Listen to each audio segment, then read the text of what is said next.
नमस्कार मित्रों, स्वागत है आपका डिकोड एग्जाम में। डेली करंट अफेयर्स की श्रृंखला में आज हम लोग 26 जुलाई 2019 के टॉप 10 करंट अफेयर्स और उनसे रिलेटेड इम्पॉर्टेंट फैक्ट्स को देखेंगे। ये एक डेली सीरीज है। अगर आप इसको फॉलो नहीं कर रहे हैं, आप पहली बार इस चैनल को देख रहे हैं, तो चैनल को अवश्य सब्सक्राइब कर लीजिए और इस सीरीज को रेगुलर फॉलो कीजिए, जिससे आपका current affairs day by day तैयार होता रहे। इन सभी सीरीज़ की जो पीडीएफ फाइल है वो टेलीग्राम ग्रुप पे अपलोड कर दी जाती है। आप वहाँ पर जो है हमारे टेलीग्राम चैनल को ज्वाइन कर सकते हैं। इसके अलावा हमारे फेसबुक ग्रुप और फेसबुक पेज को भी आप ज्वाइन कर सकते हैं। तो चलिए स्टार्ट करते हैं आज के करंट अफेयर्स।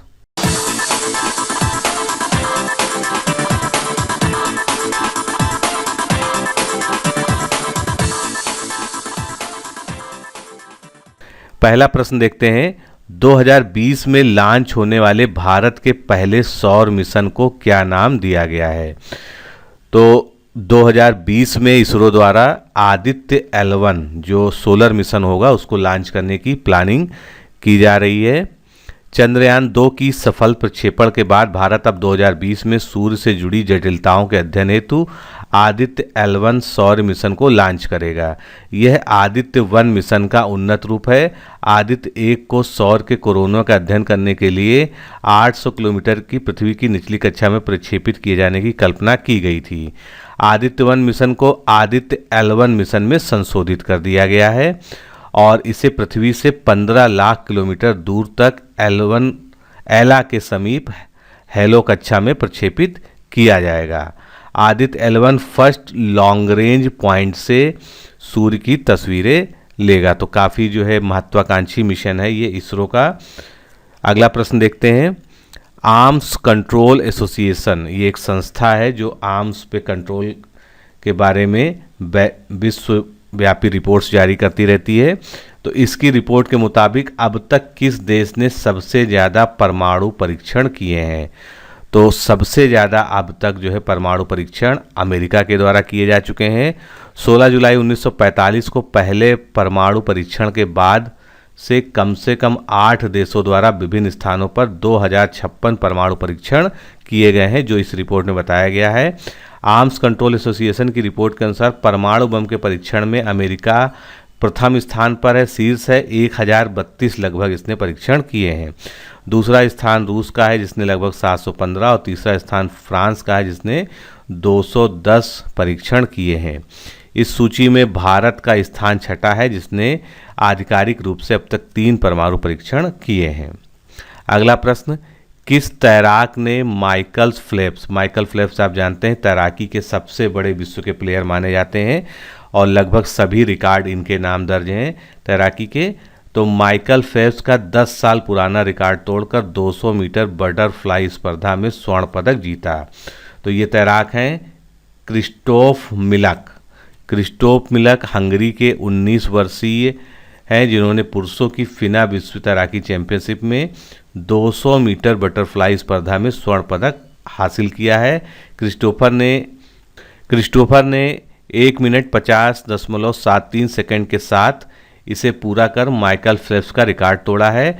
फिनो विश्व तैराकी चैंपियनशिप दक्षिण कोरिया के ग्वांगजू शहर में आयोजित की जा रही है। अगला प्रश्न, बाल श्रम या चाइल्ड लेबर से संबंधित शिकायतों को दर्ज करने तथा सुलझाने हेतु श्रम तथा रोजगार मंत्रालय ने कौन सा एक नया पोर्टल बनाया है? तो बाल श्रम की शिकायतों को दर्ज करने और वो सारी समस्याओं को सुलझाने के लिए एक पोर्टल बनाया है श्रम एवं रोजगार मंत्रालय ने, जिसको नाम दिया गया है पेंसिल। अब पेंसिल नाम दिया गया है तो इसका एक फुल फॉर्म है। पेंसिल का फुल फॉर्म क्या है? Platform for effectual enforcement for no child labour. तो ये फुल फॉर्म जरूरी है आपके एग्जाम की दृष्टि से, इसको याद रखिएगा। ये पोर्टल श्रम एवं रोजगार मंत्रालय द्वारा बनाया गया है। नेशनल चाइल्ड लेबर प्रोजेक्ट के तहत इसे शुरू किया गया है। इस पोर्टल द्वारा बाल श्रम से जुड़ी सारी समस्याओं का समाधान किया जा सकेगा। अगला प्रश्न, निम्नलिखित में से किसे नए केंद्रीय गृह सचिव के रूप में नियुक्त किया गया है? या कौन नए केंद्रीय गृह सचिव हैं? तो IAS अधिकारी अजय भल्ला जो है नए केंद्रीय गृह सचिव हैं, जो कि अब तक कहाँ पर तैनात थे? ऊर्जा मंत्रालय में तैनात थे। और जो गृह सचिव की नियुक्ति होती है ये मंत्रिमंडल की नियुक्ति समिति के द्वारा की जाती है। अगला प्रश्न, निम्नलिखित में से किस सागर में अंडर वाटर मिलिट्री म्यूजियम बनाया जा रहा है? तो ये अंडर वाटर मिलिट्री म्यूजियम कहाँ बनाया जा रहा है? रेड सी या लाल सागर में। मिडिल ईस्ट के देश जॉर्डन के अकावा शहर में लाल सागर में अंडर वाटर मिलिट्री म्यूजियम बनाया जा रहा है। इस म्यूजियम का उद्देश्य अकावा डाइविंग रिजॉर्ट के लिए पर्यटकों को लुभाना है। उत्तरी लाल सागर अपने कोरल रीफ के लिए तथा डाइविंग करने वालों के बीच बेहद ही लोकप्रिय है। अब ये जो लाल सागर को लाल क्यों रंग कैसे मिला, क्यों कहते हैं, तो इसके बारे में जानते हैं। ट्राइकोडेस्मियम इरिथ्रियम ये एक जो है ब्लू ग्रीन एल्गी होती है जिसके कारण लाल सागर में जल के ऊपर ये तैरती रहती है और ये सागर को लाल रंग प्रदान करती है। इसी कारण से इस सागर को लाल सागर या रेड सी कहा जाता है। तो ये एल्गी का नाम क्या है? ट्राइकोडेस्मियम इरिथ्रियम। ये याद रखिएगा, इंपॉर्टेंट फैक्ट है। अगला प्रश्न, Chandrashekhar the last icon of ideological politics बहुत फेमस हो रही है किताब, 2-3 दिन से बहुत ज़्यादा चर्चा में है और इस तरह के क्वेश्चन श्योर आते हैं एग्जाम में क्योंकि इसका विमोचन जो है प्रधानमंत्री के द्वारा किया गया है। तो ये पुस्तक किसके द्वारा लिखी गई है? ये पुस्तक लिखी गई है हरिवंश सिंह के द्वारा। हरिवंश सिंह कौन है? ये राज्यसभा के उपसभापति हैं जिन्होंने इस पुस्तक को लिखा है। इस पुस्तक का विमोचन प्रधानमंत्री द्वारा किया गया। पूर्व प्रधानमंत्री रहे चंद्रशेखर राव ने 6 जनवरी 1983 से 25 जून 1983 तक कन्याकुमारी से दिल्ली में राष्ट्रपिता महात्मा गांधी की समाधि राजघाट तक 4260 किलोमीटर की पैदल यात्रा की थी। इसी के साथ अब पूर्व प्रधानमंत्रियों के लिए दिल्ली में एक म्यूजियम भी बनाया जाएगा। अगला प्रश्न, हाल ही में जारी ग्लोबल इनोवेशन इंडेक्स में भारत की रैंक क्या है? तो इसमें भारत की रैंक सुधरी है। अब ग्लोबल इनोवेशन इंडेक्स में भारत की रैंक क्या है? 52 है और पिछले साल कितनी थी? 57 थी। United Nation World Intellectual Property Organization द्वारा इस ग्लोबल इनोवेशन इंडेक्स को जारी किया जाता है। इनसीड और कार्नेल यूनिवर्सिटी का भी इसमें योगदान रहता है और इस इंडेक्स में पहला स्थान मिला है स्विट्जरलैंड को।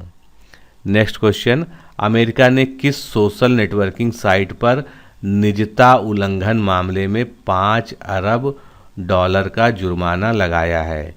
तो $5 अरब का जुर्माना अमेरिका द्वारा फेसबुक पर लगाया गया है प्राइवेसी पॉलिसीज को फॉलो न करने के लिए।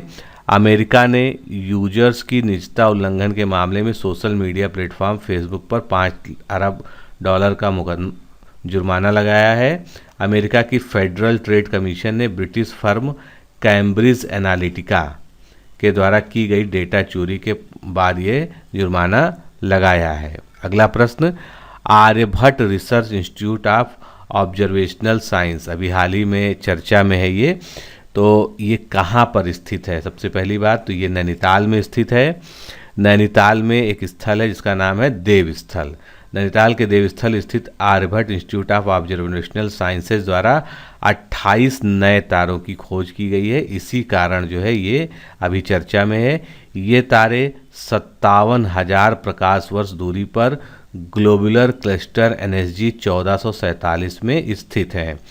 ग्लोबल क्लस्टर एक उपग्रह के रूप में गैलेक्टिक कोर की परिक्रमा करने वाले सितारों का गोलाकार समूह है।